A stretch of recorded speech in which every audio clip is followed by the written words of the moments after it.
Hi everyone, allow me to take my hat off for Chris Dagger's superbike, the Cervélo P3. At your service, Your Majesty. Chris Dagger is the owner of a lot of KOMs in the region of Waterloo. Although it is not about the bike but the riders, many of us still wonder what kind of bike that he rides. And the answer is this wonder machine, the one and only Cervélo P3.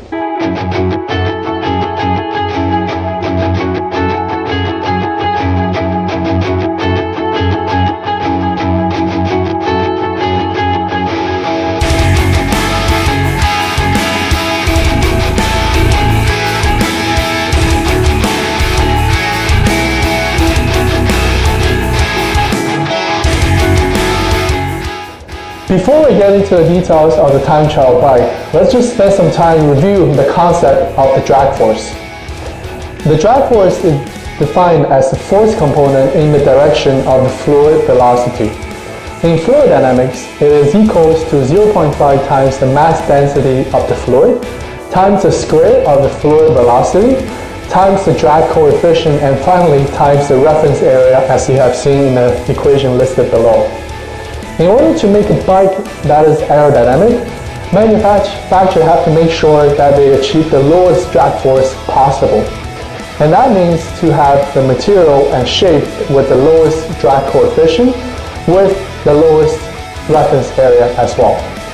Once they achieve the lowest drag force, it can help them to reduce the power output for the riders, and which can ultimately help the riders to shorten the duration of a race and help them to win the race ultimately. A time trial or triathlon bike is designed for an individual race where drafting is not allowed. The main focus of a time trial or a triathlon bike is purely aerodynamic and to help the riders to achieve maximum speed on the road. The seat position angle is rather steep, it's around 78 to 80 degrees. The handlebar is shorter than the traditional bike handlebar for the purpose of aerodynamic, and its aero bar allows the riders to have a more aerodynamic posture in order to achieve the maximum speed on the road. Since the appearance of the P3, Cervélo has set a standard of what an aero bike should look like. After this P3 came out in 2008, other manufacturers has copied its shape, yet never achieved what a Cervélo P3 had ever accomplished.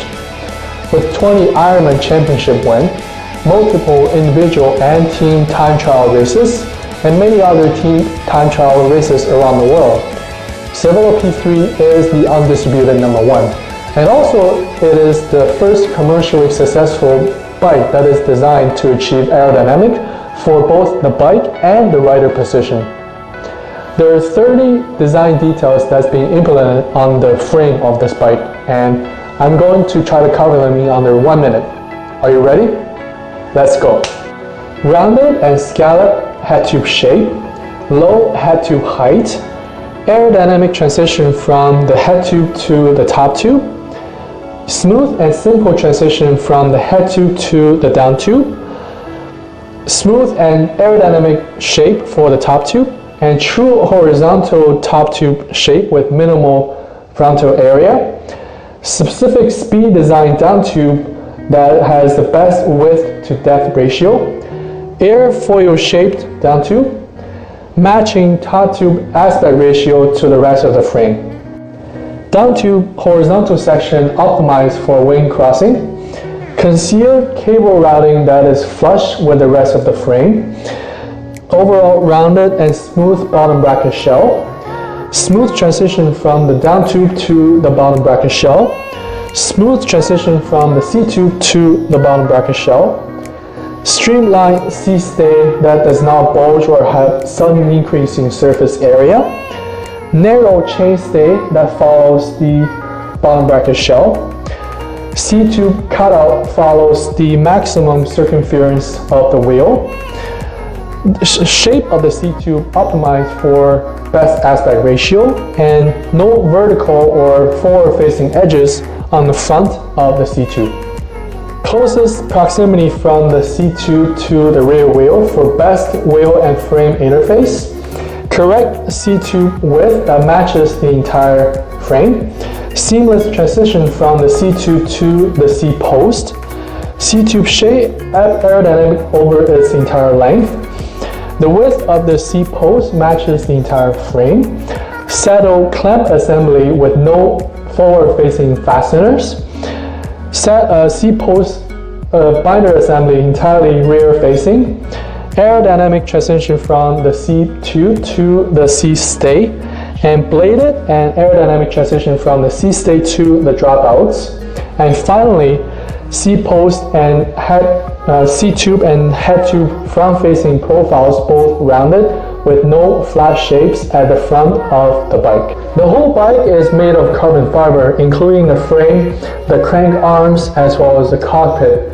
This version actually is 150 grams lighter than the first generation that came out in 2005. In terms of the position of the bike, the ergonomics of this bike allows the riders to rotate forward to a steeper orientation, achieve better aerodynamics.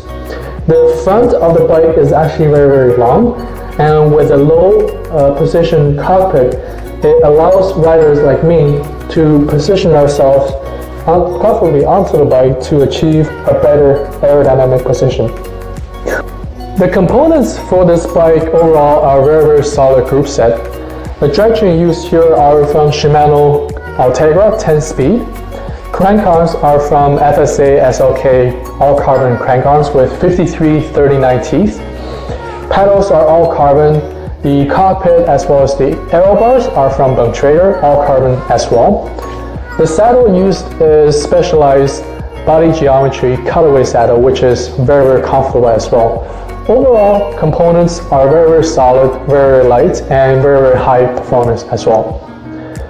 In summary, Cervélo P3 is one of the best bikes in the world because its details in engineering as well as emphasis on aerodynamics. With this special ergonomics, it allows riders like Chris Taggart to cut through holes in the winds. And this black and red paintwork is just one of the coolest in the world. Any riders with an average speed of 30 kilometers per hour is forbidden from riding this bike ever, unfortunately. With that being said, thank you for watching this video, and please subscribe for more videos that is to come. Thank you.